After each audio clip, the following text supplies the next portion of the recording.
This one's probably the most important tip that I could have is weighting your prompt. So the tip for adding a colon and a number after is extremely important to get your desired output. So here we have chocolate ice cream. Awesome. Made some amazing images of the chocolate ice cream.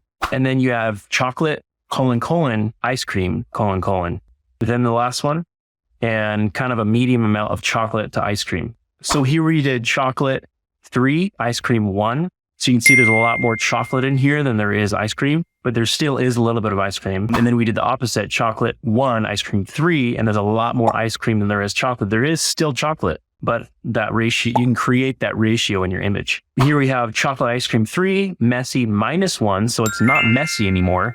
And it's not melted, which is really cool. And then we did chocolate ice cream 4, messy -1, melted. And then we took away the text. We didn't want any text to be on the image. So that's a great way to do that.